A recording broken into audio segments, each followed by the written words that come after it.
Welcome back from spring break. It's so fun to have you all sitting right here. It makes it feel full.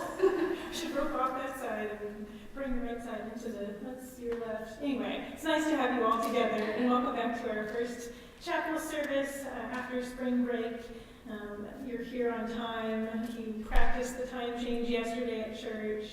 I'm grateful to have you all here. I'm grateful to have Gentleman Cisna offering our chapel message, Lauren Cisna doing our prayer, and thanks as always to Carolyn Keller for providing wonderful music, and to our folks in the sound booth, thank you for helping us with sound, and hello to everyone on the live stream. So our worship service this morning is centered around the Psalms. Gentleman is going to be preaching on Psalm 27, and so we're going to start out as our call to worship singing hymn 842, and the text of the song is from Psalm 27 verse 1, which is not printed in your bulletin because I was over generous with the delete button. So we're going to sing the first verse of Psalm 27 4 times from the hymnal, and we'll read that out loud to the first verse is, "The Lord is my light and my salvation. Whom shall I fear? The Lord is the stronghold of my life. Of whom shall I be afraid?" And so that theme runs throughout the first verse of Psalm 27 and through hymn 842 as well. So I invite you to stay seated as we sing, "The Lord is my light."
Now I invite you all to stand. We'll stand together. Hymn 438, "Rock of Ages, cleft for me." Sorry.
seated. Lord, open our hearts and minds to your word here today. Our scripture today is Psalm 27, and as Jessica said, please listen carefully to verse 1 as it is not printed in the bulletin. The Lord is my light and salvation. Whom shall I fear? The Lord is the stronghold of my life. Of whom shall I be afraid? When evildoers assail me to devour my flesh, my adversaries and foes, they shall stumble and fall. Though an army encamp against me, my heart shall not fear. The war rising up against me, yet I will be confident. One thing I asked of the Lord that I will seek after, to live in the house of the Lord all the days of my life, to behold the beauty of the Lord, and to inquire in his temple. For he will hide me in his shelter in the day of trouble. He will conceal me under the cover of his tent. He will set me high on a rock. Now my head is lifted up above my enemies all around me, and I will offer in his tent sacrifices with shouts of joy. I will sing and make melody to the Lord. Hear, O Lord, when I cry aloud. Be gracious to me and answer me. Come, my heart says, seek his face. Your face, Lord, do I seek. Do not hide your face from me. Do not turn your servant away in anger, you who have been my help. Do not cast me off. Do not forsake me, O God of my salvation. If my father and mother forsake me, the Lord will take me up. Teach me your way, O Lord, and lead me on a level path because of my enemies. Do not give me up to the will of my adversaries, for false witnesses have risen against me, and they are breathing out violence. I believe that I shall see the goodness of the Lord in the land of the living. Wait for the Lord. Be strong and let your heart take courage. Wait for the Lord. May the words of my mouth and the meditations of all our hearts be acceptable in your sight, O Lord. John Calvin once called the Psalms the anatomy of the human soul. He said, "For there is not an emotion of which anyone can be conscious that is not here represented as in a mirror. Or rather, the Holy Spirit has here drawn to the life all the griefs, sorrows, fears, doubts, hopes, cares, perplexities. In short, all the distracting emotions with which the minds of men are wont to be agitated." John Calvin's use of the word anatomy is interesting. For doctors, anatomy is what makes up our physical body. For Calvin, it is what makes up the spiritual body. The Psalms are the backbone of our human experience, represented in many different ways. Psalms are generally divided into 3 categories: lament, cursing, and praise. This psalm, number 27, is titled as a triumphant song of confidence, falling under the praise category. Psalms are songs. They were meant to be sung and could be considered the first hymn book of the Jewish and Christian faiths. Repetitive structure and song-like regular rhythm, like that found in verses 1 and 3, encourage thoughts of steadfastness. Despite all these mentions of praise and confidence, I believe there's an undercurrent of doubt and instability in this psalm. The psalmist, attributed to be David, is facing adversaries and asks for God's help against them. The psalmist also deals with issues of abandonment, as found in verse 10, "Though my father and mother forsake me, the Lord will receive me." A plea is extended to God within these opening verses of the psalm, "Do not hide your face from me, O God." While this psalm may be called a triumphant song of confidence, I believe there's more than meets the eye at first glance. This sense of doubt and instability can be applied to our own lives as well. I struggle with this myself, and I'm sure some of you here do as well. We all face individual problems. Doubt is one of them. For some of us, this may also translate into a lack of trust in God. Let go and let God doesn't become so easy after all. The psalm also deals with loneliness. The psalmist pleads, "Do not forsake me, do not hide your face from me."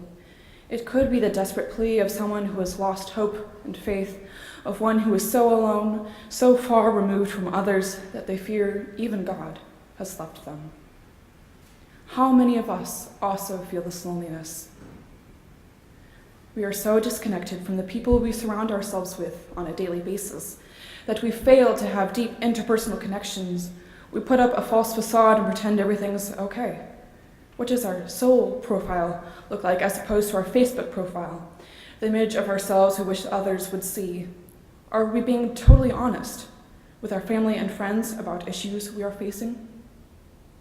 I often tend to do this, put on the appearance that I'm doing okay, coping well with homework for classes, the stress of daily life, and the added pressure of being a senior. I seem to have friends, a multitude of people that surround me, and yet sometimes I too wonder if anyone else feels the same profound loneliness I do. There seems to be at times no one that understands me, save God. If the psalm deals with loneliness and doubt, it also gives the answer. God is our light and salvation. Why have we any reason to fear? Focus on God gives us peace and happiness. Despite these statements, I find it hard, and others may as well, to concentrate fully on God in a time when I am constantly stressed in some way or another. If this is the case, then we must find a way to focus more strongly. Reading the Bible regularly, prayer, devotion, attending worship services, and so on are all good ways to center ourselves. But in order to achieve focus, we must do more than just go through the motions. This path to stronger focus must also be a spiritual journey as well. If anyone else has read Hermann Hesse's book, Steppenwolf, then they might remember the idea of the golden track. Hermann Hesse's book is mainly concerned with a man named Harry Haller. Harry is disillusioned with his life, and he seems to have lost the purpose for his life. He goes through the motions of daily life without finding meaning. The book reaches a critical turning point when Haller discovers the idea of a golden track, as he describes it, a golden thread of the divine that weaves throughout his life. He finds the golden track in moments of joy and bliss, when he listens to music, while reading poetry or listening to philosophers, and when spending time with his beloved. What is your golden track? What makes you happy?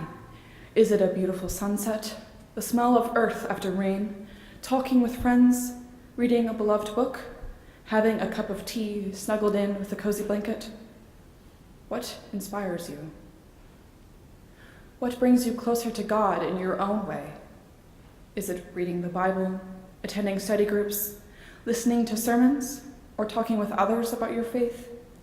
Finding your own golden track may help combat the feelings of loneliness and insecurity the psalmist talks about. And finally, the ending of the psalm is hope. I believe that I shall see the goodness of the Lord in the land of the living. The psalmist has hope for God's kingdom and will to be seen on earth now in this time of turmoil. Through our own spiritual journey with God, we may also bring God's kingdom by showing God's goodness to others. Wait for the Lord. Have patience in God's providence. Be strong and let your heart take courage. Wait for the Lord. There is no more doubt or fear in the psalmist's tone now. There is only courage, strength, and a love of God's beauty. Amen. Please rise if you are able for hymn number 401, Here in This Place. This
seated and join me in the prayers of the people.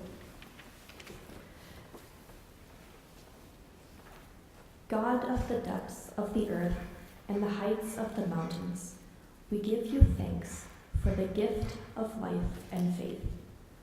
We give you thanks that we are wonderfully made and loved by you. We give thanks for all those who surround us as we learn, study, struggle, and grow. God of grace and mercy, we also come before you with the things that are too heavy for us to carry alone. We pray for those who only know suffering and grief. We pray for those who seem cheerful on the outside, but who fight unseen battles. When we face darkness, be our light. We pray for all who seek to have faith and hope in a world that is too often cynical and self-centered. In our own community, plant the seeds of hope so we can harvest the abundance of joy. God of strength, you are the rock of our salvation, and your Holy Spirit renews your creation. Hear us now as we pray the prayer that Jesus Christ taught us, saying together, Our Father, who art in heaven, hallowed be thy name.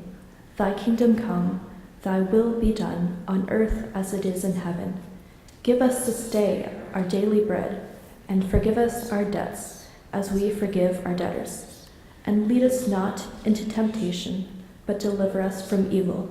For thine is the kingdom, and the power, and the glory forever. Amen. Now let us stand and sing our final hymn, number 821, My Life Flows On. Thank you.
light and my salvation. Whom shall I fear? The Lord is the stronghold of my life. Of whom shall I be afraid? Take these words with you. And now may the Lord bless you and keep you. May the Lord cause that divine light to shine upon you and be gracious to you. May the Lord turn towards you and give you peace now and always. Amen.